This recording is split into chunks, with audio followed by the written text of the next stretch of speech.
My name is Riley Lamb. I'm a KVCC culinary student and I'm making chocolate pudding pie with homemade whipped cream. Okay, so the first thing that we're going to start with for the chocolate pudding pie is the graham cracker crust. So you're going to put 150 grams of crushed up graham crackers into a bowl with 30 grams of brown sugar and 2 grams of cinnamon. Don't worry if the brown sugar is a little crusty and hard. And then add 75 grams of melted butter. You're just going to mix that all together with your gloved hands until it's all incorporated, and make sure that you try to break up any brown sugar balls that might be in there. That way you don't bite into a big ball of sugar. And once it's all incorporated together, you're going to take a 9-inch pie pan, add the mixture into it, and press it down and up onto the sides until as compact and even as you can get it.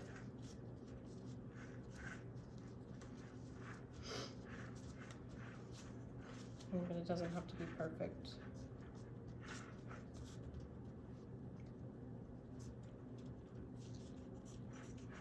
Then you are going to put it into an oven at 350 degrees until the tops are pretty golden brown and it's all one solid piece. After you do that, it'll magically look like this. And you can just set that aside and make sure it's cooled before any other process or putting your mixture into it after. The next thing that we're going to start is the whipped cream, just so that is done and out of the way. And in your KitchenAid, you're going to add 240 milliliters of heavy whipping cream.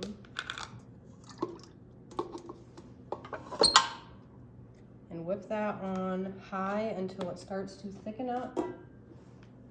And then we're going to add 57 grams of powdered sugar and half of a teaspoon of vanilla.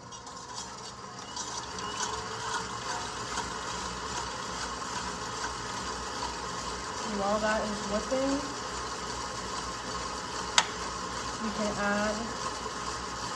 we can start our pie fan. And you're going to add 60 grams of chocolate into a sauce pot with 300 milliliters of milk.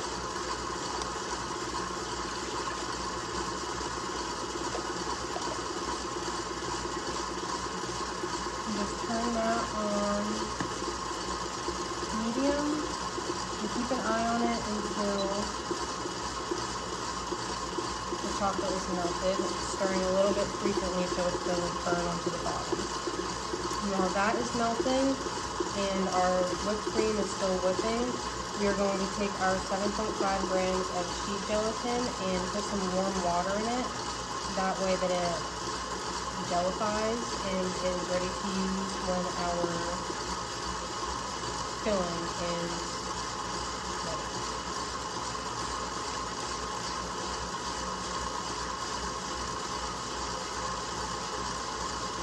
It's okay if there's a lot of water in with the gelatin because we won't be using the water, and it just needs to cover it so it gelifies. Once our whipped cream is starting to look thicker, we slow down the mixer and add in the powdered sugar and vanilla. We're just slowing the mixer down so the powdered sugar doesn't fly in our face.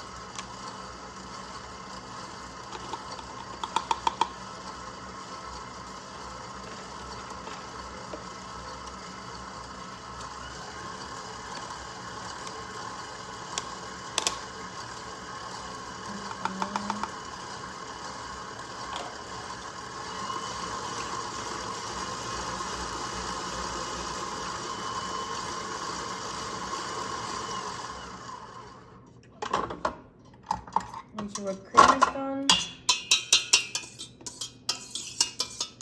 give it another mix.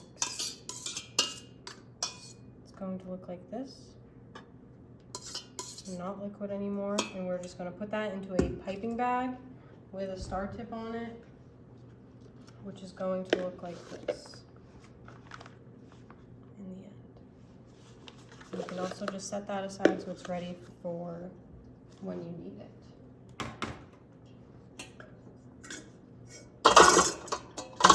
A new bowl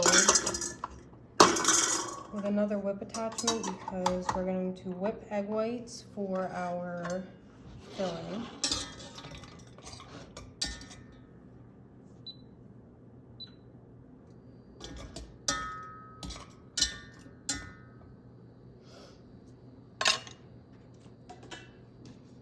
So to the KitchenAid mixer now, I'm just going to add 90 grams of my egg whites, but I'm not going to start whipping it yet until our chocolate and melted into the milk.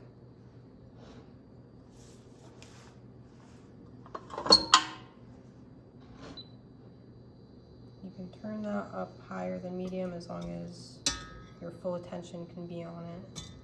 You know you're not going to melt or burn your chocolate to the pan.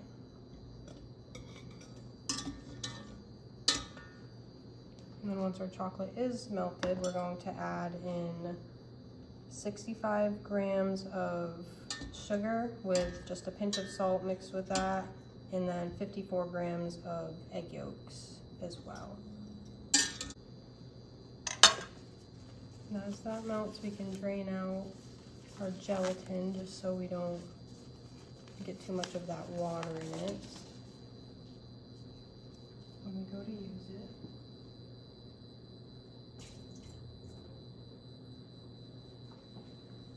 So the gelatin went from a hard little plastic sheet to, it kind of reminds me of a jellyfish texture in a sense. But it does not taste like a jellyfish.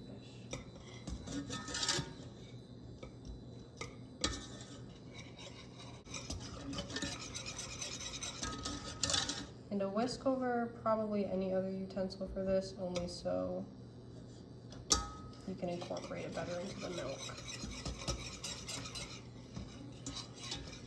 I don't know if you can see how tiny the chocolate particles are in there that have to be incorporated.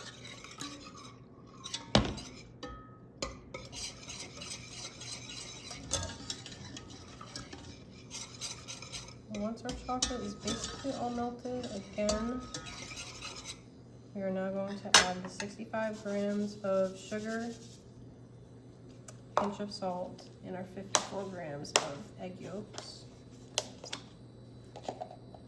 And now that we have all of this added, we can start whipping up our egg whites.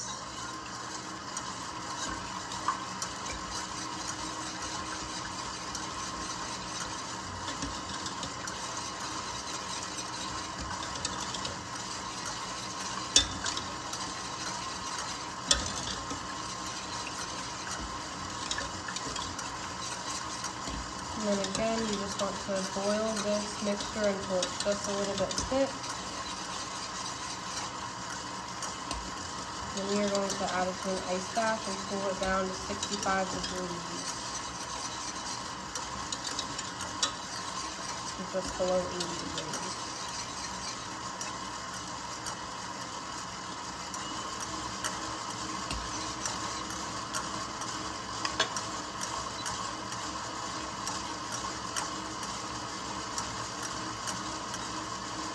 And with our egg whites, we want to make sure that we whip those first, and then once they start to get to a soft peak, then we'll add the sugar and vanilla.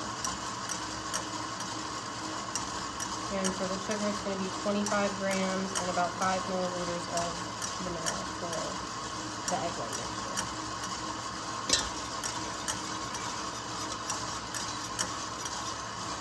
Now that this is boiling, we shut our stove off and give it a good mix.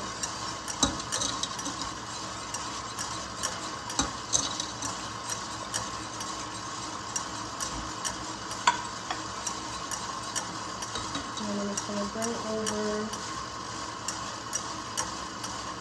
the bowl that was in the ice bath and pour this filling into it. We're going to add the gelatin to it.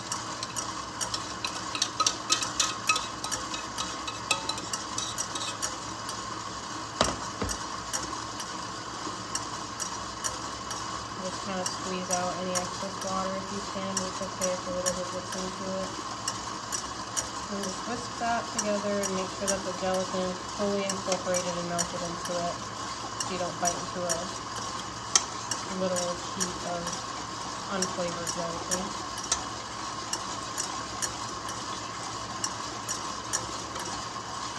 And once you're confident that that is fully mixed together, you're just going to put it over an ice bath, which I'm going to bring over into the frame.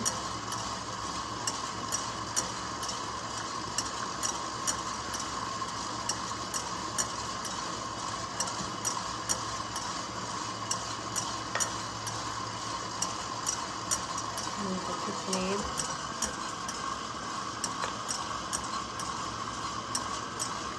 And then you can just stick a thermometer into the filling and just keep an eye on it until it is, like I said, 65 degrees or at least below 80. I don't hear it falling yet. Once our eggs are whipped, we can add the sugar and the vanilla until they get to stiff peaks and the eggs are pretty glossy.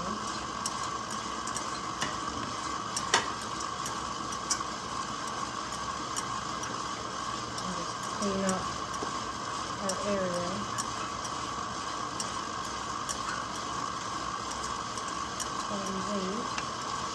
And mixing the filling in the ice bath is going to make it cool off quicker, just because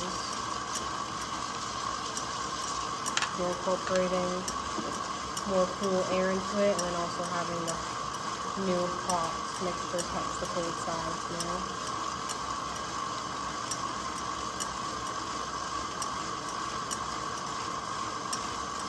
The temperature's already going down. We're almost at 100 degrees, and when I first put it in there, it was at about 140. Not too bad. Now I'll check the peaks on the eggs.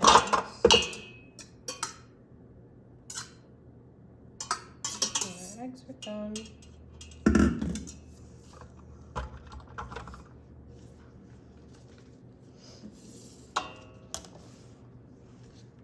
And then just gather everything needed, so your crust and your whipped cream. So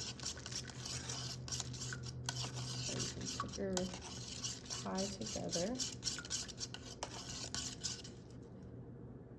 And you're just passing below 100 degrees. So after like 45, maybe a minute more of stirring.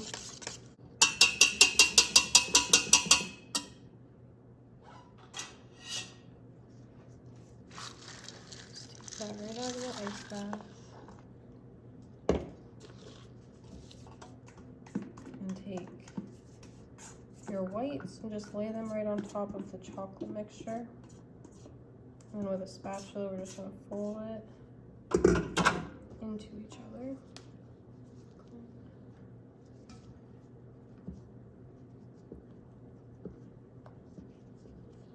This is going to make for a very spongy, airy texture once it's all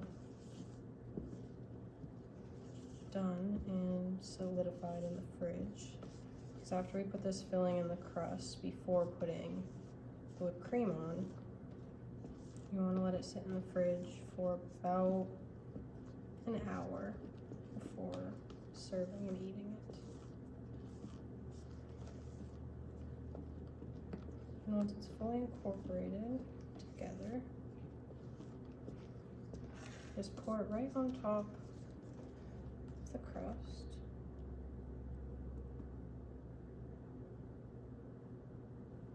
Without overfilling it, like I might have just done.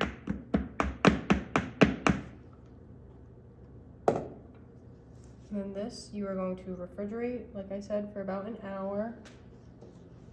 And then when it comes out, dollop whipped cream on the sides, or you can wait until serving and top with chocolate shavings, and that'll be it.